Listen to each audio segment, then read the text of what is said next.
Bienvenidos. La voz de los protagonistas. Contacto telefónico. El doctor Luis Fonserrada Pascal es director del Centro de Estudios Económicos del Sector Privado. Lo tenemos vía telefónica desde la Ciudad de México. Doctor, como siempre, un placer charlar con usted. Le saludamos Marcela Pámanes y su servidor Juan Ceballos. Marcela, Juan, buenos días. El gusto es mío escucharlos, estar con ustedes. Y bueno, pues mucho que comentar, empezando por el reporte del Financial Times de la crítica situación financiera del país. También, ¿qué espera usted del cuarto informe del presidente Peña Nieto en el ámbito económico? Y bueno, pues un tema que no podemos soslayar de ninguna manera, también conocer su opinión sobre la visita de Donald Trump a México, si le parece que empecemos por este punto. ¿Cómo no? Yo diría que hay dos aspectos. Uno, cuando hay un par de candidatos ya bien definidos en Estados Unidos, que es una economía tan importante para nosotros, siempre es conveniente tener un acercamiento, siempre es conveniente haber tenido un diálogo. La vez pasada, cuando las elecciones de Obama, el presidente Calderón mostró cierta inclinación por el candidato republicano. Nos afectó mucho todo el tiempo. El presidente Peña Nieto tampoco tuvo un acercamiento después con el presidente Obama, también afectó. Entonces, diplomáticamente siempre es bueno tener un diálogo con los candidatos, en principio. Así que, digamos, desde el punto de vista diplomático, bueno, está bien, es algo que había que hacer. Hay un aspecto que, sin embargo, a mí me parece que cambia esta situación, y es pues los continuos ataques de Trump. Era absolutamente predecible lo que hizo anoche en Phoenix. En Phoenix presentó los detalles de su ley migratoria, más bien antimigratoria, y por supuesto que aprovechó lo único que hizo él con la visita a Peña Nieto, fue aprovecharlo para su campaña. Pero eso lo sabíamos, era indudable, no podía ser de otra manera. ¿Debió o no haberlo hecho el presidente? ¿Debió o no haberlo invitado? ¿O debió haber procurado que la primera visita de los dos candidatos fuera la de la señora Clinton, que es mucho más cercana? Probablemente eso hubiera cambiado las cosas. Indudablemente, Trump aprovechó la invitación para estar lo más pronto posible antes que ella. Yo diría que, pues efectivamente, con lo que fue a decir Trump a Phoenix anoche, pues quedó claro que lo único que le interesaba era usar la visita al presidente de México para su campaña. El presidente, pues, actuaba, yo quisiera decir, con buena fe y diplomáticamente, pero fue absolutamente utilizado, de eso no hay duda.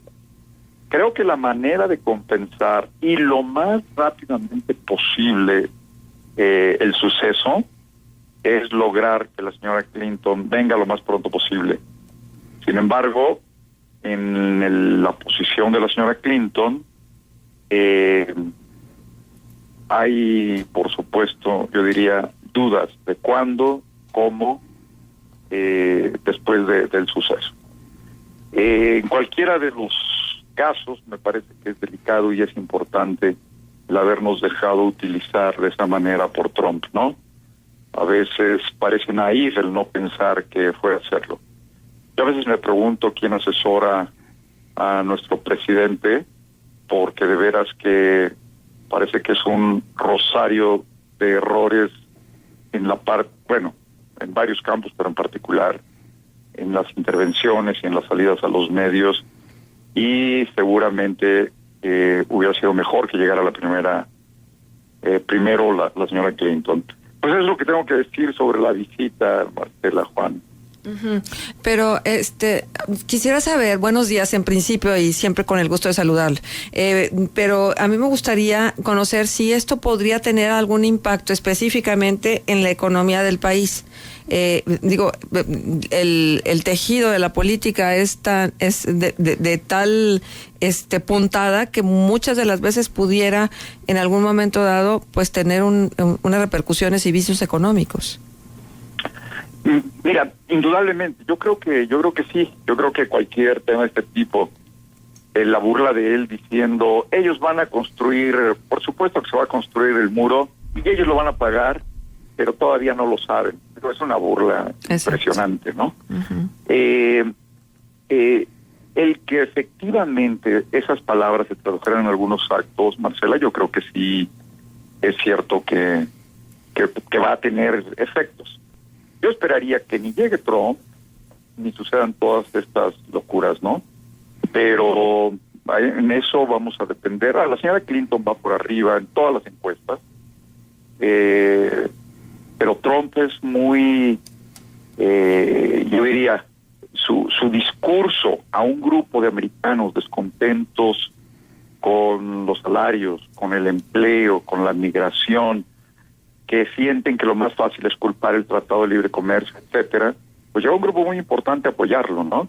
Uh-huh. Los discursos que se escuchan son de veras de risa, pero al mismo tiempo de miedo, porque quiere decir que hay gente que piensa de esa forma tan retrógrada, ¿no? Sí. Si estas palabras se tradujeran en realidad, Marcela, por supuesto que tendrá un impacto.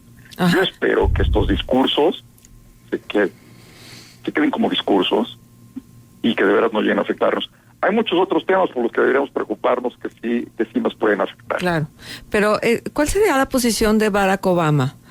Que bueno, finalmente todavía es presidente en funciones, ¿verdad? Sí, yo creo que Barack ¿Cómo lo interpreta? Uh-huh. Yo creo que Barack Obama lo interpreta como... Y mira que nos costó el error del presidente Calderón en la relación con él. Pero yo creo que Barack Obama lo interpreta como una medida, yo diría, normal. Así lo debe interpretar él. Y no estoy tan seguro de que él considere que el que haya venido primero Trump sea negativo desde el punto de vista de ellos allá. Desde el punto de vista aquí del prestigio y la imagen del presidente, yo creo que la opinión y la imagen va a sufrir mucho. Pero en el caso de Obama, a lo mejor yo podría pensar, a ver, ya fue Trump, ya hizo locuras, que era lo que esperábamos, ya quedó muy mal. Este es el gran momento para que Hillary Clinton vaya y rectifique con México como país y con los americanos los errores y el daño provocado por Trump, ¿no? Uh-huh. A lo mejor puede pensar eso como un político extraordinario que es, ¿no? Ya. Yeah. Bien, estamos charlando con Luis Fonserrada Pascal, director del Centro de Estudios Económicos del Sector Privado. Y en otro tema, doctor, antier que leía el reporte de Financial Times sobre la crítica situación financiera del país, pues recordé que mucho de lo que ahí se menciona es lo que usted ha dicho también aquí en estos micrófonos, pero quisiéramos escuchar su opinión en torno a este reporte del Financial Times. Bueno, efectivamente, como lo dices, Juan, es algo que nosotros venimos planteando pues desde fines del 14, desde cuando vimos el endeudamiento tan alto del 14, y luego durante todo el 15 y ahora en el 16 hemos insistido. Es una situación complicada. ¿Por qué? El incremento del gasto tan alto que tuvo este gobierno, alrededor más de 3 billones de pesos hasta el 15, más de 3 billones de pesos de incremento, no pudieron ser financiados con impuestos, porque los impuestos no alcanzaron para eso. Por lo tanto, la deuda se tuvo que incrementar para cubrir ese faltante. Hubo déficits muy altos. Y a diciembre del año pasado, la deuda se incrementó en 2.7 billones. Sin embargo, durante lo que va de este año, la deuda ya llegó a junio, porque ahora debe ser más alta, pero a junio llegó a 3.3 billones de nueva deuda. Es decir, para ponerlo en perspectiva, ¿qué tanto es esto? Al final del periodo del presidente Calderón, la deuda total del sector público era de 6.3 billones. 6.3. A finales de junio, 9.3. Es decir, la deuda se incrementó en 3 billones de pesos. Eso equivale a incrementar la deuda del país, ahora sí que desde, digamos, años y años de década, en 50% en 3 años. Es decir, los últimos 3 años la deuda se incrementó 50%, casi 50%. 3 billones de pesos. Este endeudamiento tan alto se ve extraordinariamente delicado porque además de que pone en duda la capacidad de pago del gobierno, lleva la deuda a un nivel de 50% del PIB. Para México, 50% del PIB es excesivamente alto. El gobernador Carstens ayer dijo, y mira, muy cuidadosamente, yo te diría que casi eufemísticamente dijo, la deuda está llegando a niveles fuera de lo razonable. Eso lo dijo ayer. A mí me parece que fue muy elegante al decir que está llegando. Yo creo que llegó a fines del 14 y todo el año pasado empeoró la situación. No es gratuito, es perfectamente comprensible que al ver estos niveles de deuda, la agencia calificadora Moody's en marzo de este año nos haya puesto en perspectiva negativa y que hace un par de semanas también lo hiciera la otra calificadora Standard & Poor's. Ahí esto de ponerla en perspectiva negativa evidentemente quiere decir, oigan, los estamos vigilando, nos parece que la deuda es alta y no solamente, sino que esta deuda alta con este gasto alto y frente a la caída de la exportación de petróleo, su balanza de pagos también está teniendo problemas. Entonces, tenemos déficits gemelos, como le llaman los analistas, los observadores de esto.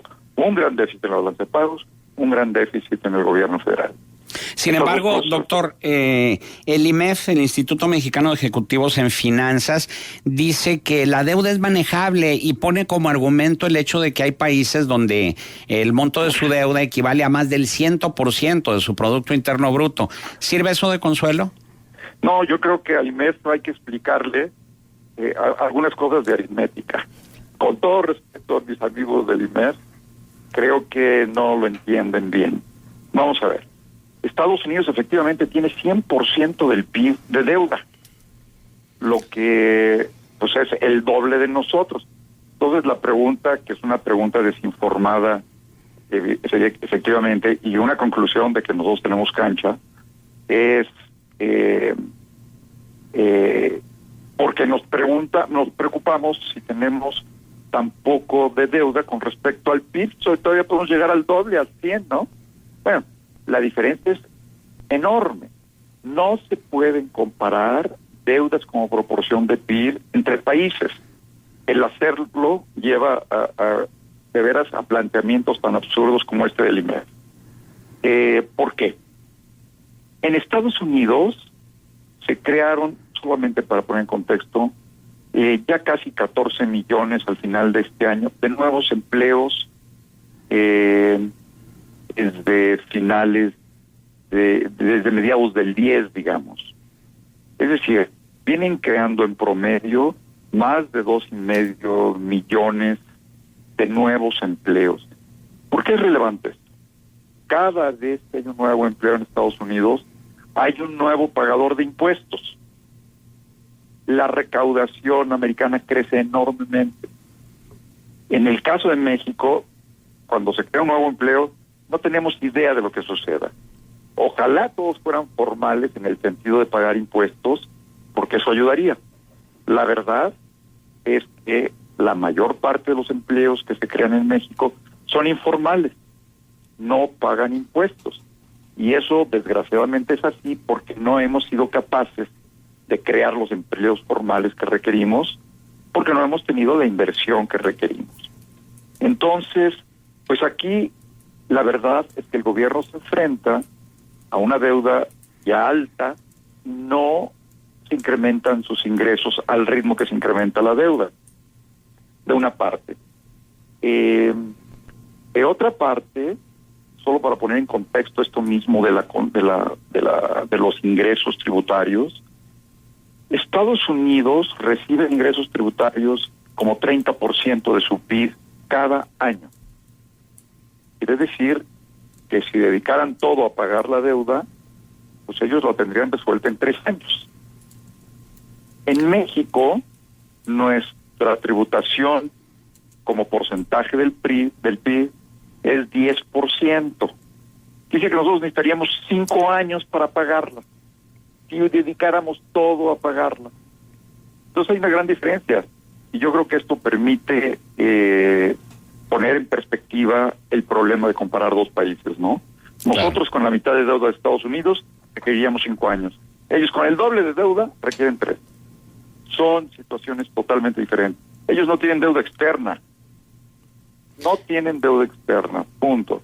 Nuestra deuda externa es 40% de nuestra deuda. Y además, otro 20% está en manos de extranjeros, CETES y bonos en manos de extranjeros. Es decir, 60% prácticamente de nuestra deuda es deuda externa. A la gente que dice que es todavía poca la deuda, tendríamos que preguntarle, bueno, ¿y por qué se está moviendo el tipo de cambio? Y se está moviendo porque un pedazo de nuestra deuda, la doméstica en manos de extranjeros, está dejando de ser reinvertida y se van saliendo y presionan el tipo de cambio. Claro. Hay circunstancias totalmente diferentes, así que es un error decir que existe, y el IMEF comete un error serio, importante, porque es una voz que se escucha al decir algo de este tipo. Bien, y finalmente, doctor, en el marco de este cuarto informe de gobierno, ¿cuál es el balance que usted hace en materia económica y financiera del país en estos 4 años? ¿Cómo no? De una parte, creo que es innegable que el haber logrado llevar a cabo algunas reformas es plausible y ha sido importante. Reformas que han permitido de una parte la reducción en precios, como es la de la reforma de telecomunicaciones. Esa permitió ya descensos importantes y seguiremos viendo, espero, descensos importantes en el costo de telefonía móvil, por ejemplo. La reforma energética era absolutamente necesaria. No vamos a ver tan rápidamente como en el caso de telecomunicaciones sus resultados.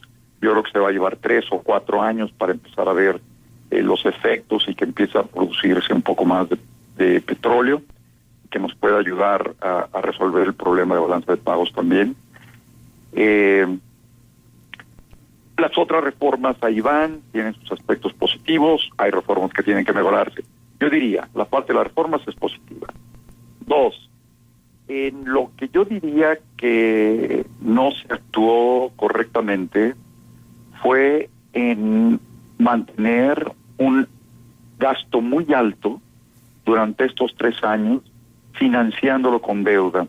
Estos déficits tan altos, 3 puntos del PIB, 3,5, 4.1 el año pasado, de nuevo 3 este año, son muy dañinos, pues por todo lo que acabamos de decir, ¿no? Han afectado la balanza de pagos y afectan también todos los flujos financieros. Así que me parece que no debimos habernos endeudado tanto y ese es un error. Número 3, si algún país puede justificar su endeudamiento, es porque éste se dirija a invertir en infraestructura, en mejorar las carreteras, en mejorar los puertos, los aeropuertos, caminos, presas, dar mantenimiento a presas. Hay una enorme cantidad de presas, miles de pequeñas presas que no han tenido mantenimiento en más de 100 años, por ejemplo, ¿no? Entonces, y peor, hay desde Porfirio Díaz. Entonces, un sistema ferroviario más eficiente, más amplio, etcétera. La deuda, sin alguna justificación, es para mejorar la infraestructura, hospitales, escuelas, capital humano, y desgraciadamente la deuda no se utilizó para eso, sino fundamentalmente para consumo. Sabemos que es cierto que en el gasto hay algunos renglones a los que hay que hacer frente y que irremediablemente están subiendo, como las pensiones, como el pago de intereses por el nivel de la deuda, las participaciones a los estados, pero no era necesario incrementar tanto los subsidios a programas sociales que desgraciadamente ni mejoraron la pobreza, ni mejoraron la desigualdad. Entonces se desperdició una enorme parte de esta nueva deuda. Yo diría que ese es un tercer punto negativo. El segundo, por supuesto, el nivel del gasto es negativo. Y el cuarto punto es que no se logró, ni con el nivel de gasto tan alto, ni con el endeudamiento, ni con esos déficits, ni por la estructura del gasto, ni por la reforma fiscal, que tuvo un efecto negativo en el consumo, incrementar el crecimiento, Juan. Seguimos, este año vamos a crecer a un ridículo 2% otra vez. Es totalmente insuficiente para generar los empleos que requerimos. Y tiene que ver con una política en general no hecha para crecer, sino para recaudar, y me temo en su fundamento final era un gasto social, electoral, que tiene sus límites, ¿no? Así que el crecimiento es otro de los temas que no se pudo lograr. En términos de corrupción, no hicimos ningún avance. El Poder Judicial sigue siendo de una corrupción gigantesca, no solamente a nivel local, donde sabemos que es escandalosa, sino incluso a nivel federal. La impunidad se mantiene, la impunidad en muchos sentidos, en todo tipo de crímenes, en todo tipo de delincuencia. No ha habido el avance que requeríamos, por ejemplo, en la estructura de juicios orales, que sí requiere cierta inversión para crear la infraestructura necesaria para que se den, y en cambio se gastó en cosas que no se deberían haber gastado. En términos pues de pobreza y de desigualdad, no parece haber indicadores de que hayan mejorado de ningún tipo. Este año no pudimos comparar con los resultados del año pasado por la modificación que llevó a cabo el INEGI, que por cierto, esta modificación del INEGI sí nos impide medir, pero nos da al mismo tiempo una foto. Digamos, se interrumpió la película porque veníamos viendo año con año qué estaba pasando, pero sacó una foto interesante. Otro día podemos platicar de ella. Así que en el balance, Juan, me parece que no podemos aprobarlo ni con un 6. Definitivo. Doctor Luis Fonserrada Pascal, director del Centro de Estudios Económicos del Sector Privado, como siempre, nuestro profundo agradecimiento por su valiosa participación aquí en Contextos. El agradecimiento es mío y saludos a toda la región. Un abrazo. Buenos días.